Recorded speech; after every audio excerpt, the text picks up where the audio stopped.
اعوذ باللہ من الشیطان الرجیم بسم اللہ الرحمن الرحیم۔ السلام علیکم۔ لوگو، آج میں آپ کے ساتھ امام علی مقام حضرت سیدنا حسن رضی اللہ عنہ تعالیٰ ابن علی رضی اللہ عنہ تعالیٰ کی کرامات کے بارے میں بتا رہی ہوں۔ حضرت سیدنا امام حسن کی ولادت 15 رمضان المبارک 3 ہجری میں ہوئی۔ حضور صلی اللہ علیہ وآلہ وسلم نے ولادت کے 7ویں دن آپ کا عقیقہ کیا اور حسن نام رکھا۔ حضور اکرم صلی اللہ علیہ وآلہ وسلم کے مقدس شہزادہ حضرت سیدنا امام حسن کی سیرت طیبہ کا مطالعہ کرنے سے پتہ چلتا ہے کہ آپ نے اسلام کی سربلندی کے لیے عظیم قربانیاں دی ہیں۔ آپ کے تواضع، جذبہ اظہار فراست و دور اندیشی کا نتیجہ ہے کہ آپ کے دور میں مسلمانوں کی 2 بڑی جماعتوں میں اتحاد قائم ہوا اور لاکھوں افراد کا خون بہنے سے رہ گیا۔ شریعت اسلامیہ پر استقامت کے ساتھ عمل کرنا اور اسلامی قانون پر ثابت قدمی کے ساتھ کاربند رہنا اصل کرامت بلکہ کرامت سے بڑھ کر ہے۔ 49 ہجری میں آپ کی شہادت ہوئی۔ آپ کی بہت ساری کرامتیں وقوع پذیر ہیں، جن میں سے چند کرامات کا ذکر کر رہی ہوں۔ بے ادبی کی سزا۔ 6 صدی ہجری کے مشہور محدث امام ابو القاسم علی بن حسین معروف ابن عساکر نے جلیل القدر تابع حضرت عامر سے روایت نقل کی ہے۔ آپ نے فرمایا کہ ایک بدبخت شخص نے سیدنا امام حسن کے مزار مبارک پر بدبختی سے بول و براز کیا تو وہ اسی وقت پاگل اور مجنون ہو گیا اور مرتے دم تک کتوں کی طرح بھونکتا رہا۔ پھر مرنے کے بعد اس کی قبر سے بھیانک آواز سے کتا بھونکنے کی آواز سنائی دیتی۔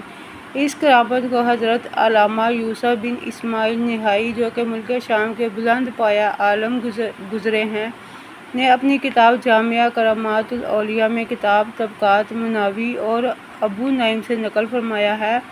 معلوم ہوا کہ اللہ تعالیٰ کے محبوب و مقرب بندوں کی بے ادبی کی جائے تو ایسی سزا دی جاتی ہے جس کو اہل زمانہ دراز تک یاد رکھتے ہیں۔ جب اس بدبخت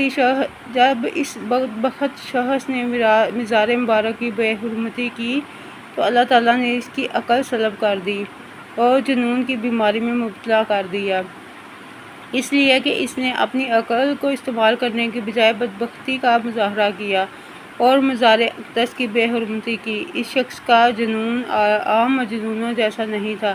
اللہ تعالیٰ کو یہ منظور تھا کہ اس کی خوب ذلت اور رسوائی ہو، اس لیے عام پاگلوں کے برخلاف کتوں کی طرح بھونکنے لگا۔ جب تک دنیا میں زندہ رہا اسی فضیحت و ذلت کی زندگی بسر کرتا رہا، اور جب مر گیا تو اس کی قبر سے کتے کے بھونکنے کی آواز آیا کرتی تھی۔ یہ واقعہ امت مسلمہ کے لیے بڑی عبرت کا باعث اور نصیحت کا ذریعہ ہے۔ اللہ تعالیٰ سب کو ادب و احترام ملحوظ رکھنے کی توفیق عطا فرمائے، آمین۔ ایک اور واقعہ ہے جو کہ دعا کی برکت سے حبشی کو لڑکا پیدا ہوا۔ 9ویں صدی ہجری کے مشہور بزرگ حضرت نور الدین عبد الرحمن بن احمد جامی خراسانی نے اپنی کتاب شواہد النبوت میں لکھا ہے، سیدنا امام حسن حج کے موقع پر مکہ معظمہ پیدل تشریف لے جا رہے تھے۔ آپ کے قدم مبارک میں ورم آ گیا۔ آپ کے غلام نے عرض کیا، آپ سواری پر سوار ہو جائے تاکہ قدموں کی سوجن کم ہو۔ حضرت امام حسن نے غلام کی درخواست قبول نہ فرمائی اور فرمایا، جب اپنی منزل پر پہنچو تو تمہیں ایک حبشی ملے گا، اس سے تیل خرید لو۔ آپ کے غلام نے کہا، ہم نے کسی بھی جگہ کوئی دوا نہ پائی، اور جب اپنی منزل پر پہنچے تو حضرت امام حسن نے فرمایا، یہ وہی غلام ہے جس کے بارے میں تم سے کہا گیا، جاؤ اسے تیل خریدو اور قیمت ادا کر دو۔ غلام جب تیل خریدنے کے لیے حبشی کے پاس گیا اور تیل پوچھا تو حبشی نے کہا، کس کے لیے خرید رہے ہو؟ غلام نے کہا، حضرت امام حسن کے لیے۔ تو حبشی نے کہا، مجھے آپ کے پاس لے چلو، میں آپ کا غلام ہوں۔ جب حبشی حضرت کے پاس آیا تو عرض کیا، میں آپ کا غلام ہوں، آپ سے تیل کی قیمت نہیں لوں گا، بس میری بیوی کے لیے دعا فرمائیے، وہ درد ذہ میں مبتلا ہے، اور دعا فرمائیے کہ اللہ تعالیٰ صحیح عذاب بچہ عطا فرمائے۔ حضرت امام حسن نے فرمایا، گھر جاؤ، اللہ تعالیٰ تمہیں ویسا ہی بچہ عطا فرمائے گا جیسا تم چاہتے ہو، وہ ہمارا پیروکار رہے گا۔ حبشی گھر پہنچا تو گھر کی حالت ویسی ہی پائی جیسی اس نے امام حسن سے سنی تھی۔ اس واقعے میں حضرت امام حسن کی 2 کرامات مذکور ہے۔ پہلی کرامات آپ نے پہلے ہی بتایا کہ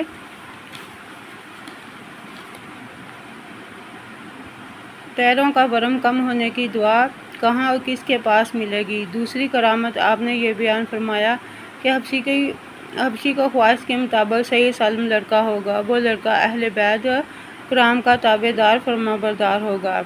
ایک اور کرامات ہے، لمحہ بار میں کھجور کا پھلدار درخت پیدا ہوا۔ حضرت نور الدین عبد الرحمن بن احمد جامی خراسانی نے شواہد النبوت میں لکھا ہے کہ حضرت سیدنا امام حسن ایک دن حضرت زبیر کے کسی صاحبزادے کے ساتھ سفر میں تھے۔ ایک خشک باغ میں کچھ دیر کے لیے قیام فرما ہوئے۔ حضرت ابن زبیر نے کہا، کاش اس باغ میں کچھ تر و تازہ کھجور ہوتے تو ہم کھاتے۔ حضرت امام حسن نے فرمایا، تازہ کھجور کھانا چاہتے ہو؟ حضرت ابن زبیر نے کہا، ہاں۔ حضرت امام حسن نے دعا کے لیے ہاتھ اٹھا کر کچھ تلاوت فرمائی اور اچانک کھجور کا ایک درخت ظاہر ہوا، اس کو تازہ کھجور لگ گئے۔ حضرت ابن زبیر کے ایک ساتھی نے کہا، یہ تو جادو ہے۔ سیدنا امام حسن نے فرمایا، یہ جادو نہیں بلکہ اس دعا کا اثر ہے جو پیغمبر خدا صلی اللہ علیہ وآلہ وسلم کے بیٹے نے کی تھی۔ پھر لوگوں نے اس درخت پر چڑھ کر تازہ کھجور توڑے، جن سے تمام لوگ شکم سیر ہوئے۔ ایک اور کرامات ہے جس کا عنوان ہے زہر کا اثر نہ ہوا۔ 5ویں صدی ہجری کے مشہور مالکی فقیہ حضرت ابو عمر یوسف بن عبداللہ معروف ابن عبدالبر مطوفی نے اپنی کتاب الاستیاب فی معرفۃ الاصحاب میں روایت بیان کی ہے۔ حضرت عمیر بن اسحاق سے روایت ہے، آپ فرماتے ہیں کہ ہم حضرت امام حسن کی خدمت میں تھے، آپ حمام گئے، پھر تشریف لا کر فرمایا، مجھے کئی بار دھوکے سے زہر پلایا گیا ہے مگر اس بار کی طرح شدید نہیں۔ اس کا اثر ہے کہ میں نے اپنے جگر کا ایک ٹکڑا تھوکا ہے۔ حیرت میں لکڑی سے اس کو الٹاتا پلٹاتا رہا۔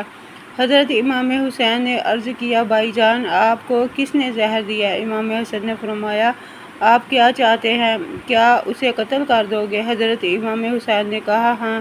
آپ نے فرمایا، میں جس کو مجرم سمجھتا ہوں اگر وہی ہے تو اللہ تعالیٰ بہت سخت سزا دینے والا ہے، اگر کوئی دوسرا شخص ہے تو میں نہیں چاہتا کہ میری وجہ سے بے گناہ کو سزا دی جائے۔ مذکورہ واقعہ اسی کتاب میں حضرت قتادہ سے بھی مروی ہے۔ ائمہ دین کے پاس یہ امر مسلم ہے کہ اللہ تعالیٰ نے کرامات اولیاء کو حضور اکرم صلی اللہ علیہ وآلہ وسلم کے معجزات کا مظہر بنایا ہے۔ ہر ایک ولی کی کرامت فیضان نبوت کا اثر ہے۔ حضرت امام حسن کو کئی بار زہر دیا گیا مگر اس کا اثر ظاہر نہ ہوا۔ آپ کی یہ کرامت اس معجزے کے فیضان سے ہے کہ حضور پاک صلی اللہ علیہ وآلہ وسلم کو یہودی عورت نے گوشت میں زہر کھلایا تھا مگر سرکار کل عالم صلی اللہ علیہ وآلہ وسلم پر اس کا اثر نہ ہوا۔ ایک اور کرامت ہے، حضرت امام حسن کے لیے راستہ روشن ہو گیا۔ امام ابو نعیم احمد بن عبداللہ اصفہانی نے اپنی کتاب دلائل النبوت میں لکھا ہے، جس کا ترجمہ ہے، حضرت ابو ہریرہ سے روایت ہے کہ آپ نے فرمایا، ایک وقت اندھیری رات میں حضرت حسن حضور نبی کریم صلی اللہ علیہ وآلہ وسلم کے پاس حاضر تھے۔ حضور اکرم صلی اللہ علیہ وآلہ وسلم آپ سے بے پناہ محبت فرمایا کرتے تھے۔ امام حسن نے عرض کیا، میں اپنی والدہ محترمہ کے پاس جانا چاہتا ہوں۔ حضرت ابو ہریرہ نے فرمایا، میں نے عرض کیا، میں ان کے ساتھ جاؤں یا رسول اللہ صلی اللہ علیہ وآلہ وسلم؟ اتنے میں آسمان سے ایک نور ظاہر ہوا جس کی روشنی میں چلتے ہوئے حضرت امام حسن والدہ محترمہ کے پاس پہنچ گئے۔ تاریک رات میں آسمان سے روشنی کا ظاہر ہونا، اس روشنی میں چلنا حضور اکرم صلی اللہ علیہ وآلہ وسلم کے فیضان سے امام حسن کی کرامت ہے۔ تو اس ویڈیو کو زیادہ سے زیادہ لائک کریں، شیئر کریں اور ہمارے چینل کو سبسکرائب کریں۔ اللہ تعالیٰ حافظ۔